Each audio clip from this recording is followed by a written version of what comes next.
गुरु ब्रह्मा गुरु विष्णु गुरुदेवो महेश्वर गुरु साक्षात् परम ब्रह्म तस्मै श्री गुरुवे नमः। ओम नमो ब्रह्म दिव्यो ब्रह्म विद्या संप्रदाय कृतभ्यो वर्षऋषिभ्यो महद्भ्यो नमः। नमो गुरुभ्यः सर्वोपल्लवरहितः प्रज्ञानघनः प्रत्यग्भर्गो ब्रह्मो वामस्मि। ओम नारायणं पद्भुवं वसिष्ठं शक्तिं च तत्पुत्रं पराशरं च व्यासं शुक्रगौडपदं महान्तं गोविन्दयोगीन्द्रमथस्य शिष्यं श्रीशङ्कराचार्यमथास्य पद्मपादं च हस्तमलकं च शिष्यं तं तोटकं वर्तीकारमन्यास्मद गुरुशन्तमानतु अस्मि। श्रुतिस्मृतिपुराणानाम् आलयं करुणालयं नमामि भगवत्पादं शङ्करं लोकशङ्करं। शङ्करं शङ्कराचार्यं केशवं बादरायणं सूत्रभाष्यकृतो वन्दे भगवन्तो पुनः पुनः। ईश्वरो गुरुरात्मेति मूर्तिभेदी विभागिने व्योमवत्ताय देहाय दक्षिणामूर्तये नमः। ओम श्री परम गुरुवे नमः। हम लोग कल गीता के 10वें 11वें और 12वें श्लोक का पाठ किए थे।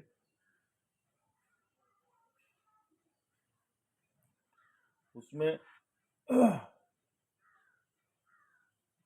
देखा जाए तो जब हमारे रिश्ते में तुलना रहता है, जब हम अपने रिश्तों में तुलना करते हैं तो एक दूसरे से जलन झगड़ा होता रहता है।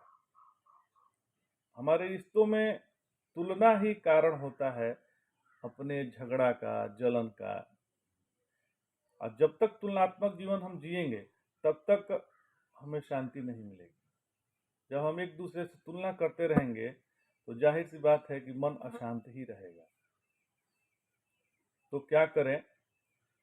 तो जीवन से जो हमारा एम्बिशन है उसको रखें। एम्बिशन ऐसा नहीं करें कि एम्बिशन अपने जीवन से हटा दें। कंपटीशन भी रखें, लेकिन हम कंपटीशन एक दूसरे को नीचा दिखाने के लिए ना रखें। कंपटीशन रखें स्वयं में सुधार के लिए, कि हमारे में सुधार आवे। हम कंपटीशन रखें कि आज हम क्रोध ज़्यादा करते हैं, कल हमारा क्रोध ना के बराबर हो, इसका कंपटीशन है। ये ना कि वो दूसरे को हम नीचा दिखाने के लिए कंपटीशन रखें, तो आपस में जलन और वैमनस्यता का भाव आ जाता है। हम यदि एक दूसरे से तुलना करते हैं तो उसकी प्रगति को देखकर हमारी दुर्गति शुरू हो जाती है।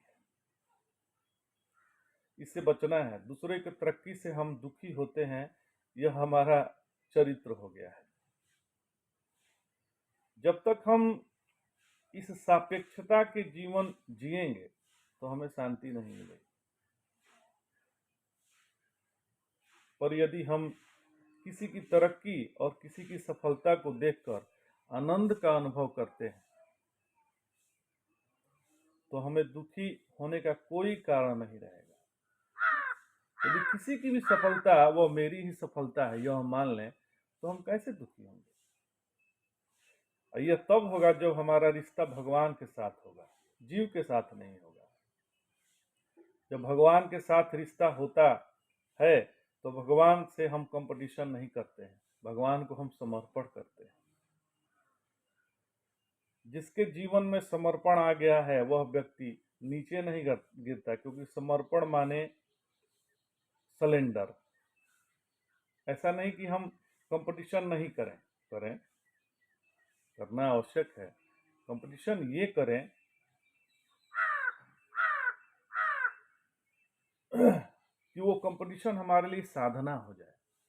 हमारे में जो कमी है उसको हम निखार के बाहर लाएं, ये हमारा कंपटीशन होना चाहिए। अब ये ना कि हम दूसरे से जलने लगे, कोई आगे बढ़ रहा है तो जलें, तो इससे अपना ही नाश होता है, अपना ही बुद्धि क्षय को प्राप्त होती है, अपना मन भी जो है एकाग्र नहीं रहेगा और दूसरे को प्राप्त होगा। तो यही जो है, यह बात दुर्योधन को लेकिन मालूम नहीं है और यह बात जो है धृतराष्ट्र को भी मालूम नहीं है। पहले तो उसने क्या किया, पांडवों के सेनाओं का विवरण दिया। पहले श्लोकों में आपने देखा कि वो भाई उनके ऐसे ऐसे भीम हैं, अर्जुन हैं, ऐसे ऐसे महारथी हैं, उन्होंने नाम लिया। पहले तो उसने जो है पांडवों के सेनाओं का विवरण दिया, फिर वह अपने कौरवों का विवरण कर रहा है, फिर उन दोनों में तुलना कर रहा है। तुलना से ही वह दुखित हो रहा है और दूसरा कोई कारण नहीं है उसके दुखित होने का। वह तुलनात्मक जो वो बात बता रहा है, इसीलिए वो दुखित हो रहा है। अब ध्यान दीजिएगा, जब तक हमारा मन तुलनात्मक दृष्टि में रहता है तब तक हम आगे नहीं बढ़ते हैं। तो क्या करें? तो जो कुछ मिल रहा है, जो कुछ मिल रहा है वह परमात्मा की कृपा से मिल रहा है और दूसरे से हम कंपटीशन न करें। दुर्योधन कह रहा है कि हमारी सेना ऐसी है और पांडव की सेना वैसी है।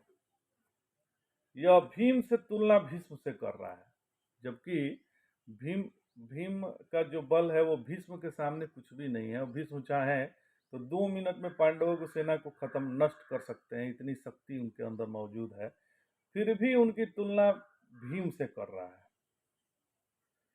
दुर्योधन कह रहे हैं कि जो कुछ इस युद्ध मैदान पर है, सब लोग, जितने लोग हमारे कौरव सेना में हैं, वो भीष्म पितामह की रक्षा करें। अब बताइए, जो स्वयं ही सबकी रक्षा करने में सक्षम है, उसकी रक्षा ऐसे तुच्छ सेना करे तो उसका तौहीन हुआ ना भाई साहब। हाँ, उसका अपमान हुआ। वह जो है अपने पितामह का मजाक उड़ा रहा है और यह अपमान कर रहा है कि यह कहकर कि पितामह की सब रक्षा करिए।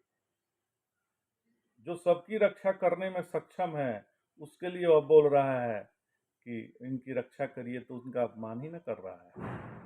तो वह पितामह बात अपने पितामह को भी देखकर संदेह व्यक्त कर रहा है कि कहीं पितामह जो है उनकी तरफ से ना हो जाए, इसलिए ऐसा उसके मन में भय है और ये भय से संदेह कर रहा है।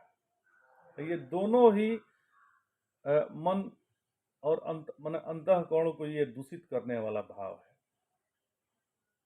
ध्यान दीजिएगा, हम अपने घर में अपने बच्चों पर भी हमेशा संदेह करेंगे तो हमारे घर का जो वातावरण है वो खराब हो जाएगा और कलह निर्माण हो जाएगा और घर में अलग बिलग हो जाएगा।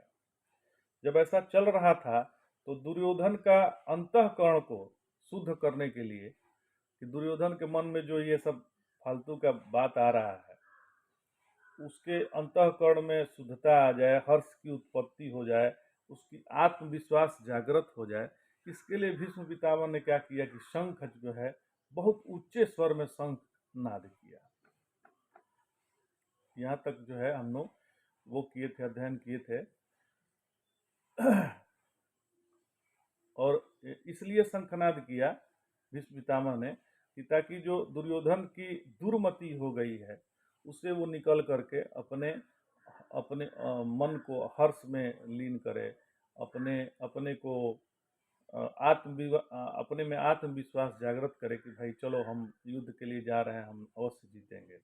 अच्छा, ये कौरवों की तरफ से जब शंखनाद हुआ युद्ध के लिए तो ये क्लियर हो गया कि युद्ध जो है सबसे पहले घोषणा युद्ध की कौरवों की तरफ से हुई, पांडवों की तरफ से नहीं। पांडव तो अपने बचाने के लिए युद्ध लड़े, अपने को बचाने के लिए। कौरव ने ही युद्ध छेड़ा और पांडव युद्ध किए अपने को बचाने के लिए। अच्छा, अब आगे का श्लोक लेते हैं, 13वां श्लोक। जब इन्होंने पितामह ने दुर्योधन को प्रसन्न करने के लिए उच्च स्वर में सिंहनाद किया तो उसके उत्तर में ततः शंखाश्च भैर्यश्च पड़वानक गोमुखाः सहस्रेवाभ्य हन्यन्त सशब्दस्तु मूलो भवत्। इसके पश्चात शंख, भेरी, मृदंग, नगाड़े, ढोल और रणसिंगे आदि सभी बाजे एक साथ बजाए जाने लगे। वह उनका बड़ा भारी शब्द हुआ। ततः श्वेतेर्ह ये युक्ते महती स्यंदने स्थितो माधवः पांडवस्यैव दिव्यो शंखो प्रदधमतुः। तब सफेद घोड़ों से युक्त विशाल रथ पे बैठे हुए श्री कृष्ण और अर्जुन ने भी अपने अपने दिव्य शंख बजाए। जब चारों ओर शंख बजने लगा तो भगवान ने और अर्जुन ने भी, जो सफेद घोड़ों के रथ पे सवार थे, वो भी अपना अपना शंख बजाए। और पांचजन्य हृषिकेशो देवदत्तं धनंजयः पौड्रं दध्नो महाशंखं भीमकर्मावृकोदरः अनन्तविजयः राजा कुन्तीपुत्रो युधिष्ठिरः नकुलः सहदेवश्च सुघोषमणिपुष्पको। भगवान श्री कृष्ण ने पांचजन्य नामक शंख बजाया, अर्जुन ने देवदत्त नामक शंख बजाया, भीष्मकर्मा ने, भीमसेन ने पौंड्र नाम का विशाल शंख बजाया, और कुंती पुत्र महाराज युधिष्ठिर ने अनंत विजय नामक शंख बजाया, तथा नकुल सहदेव ने सुघोष और मणिपुष्पक नामक शंख बजाया। सभी ने शंखनाद किया। अच्छा, इस पर कल विचार करेंगे। जय शंकर।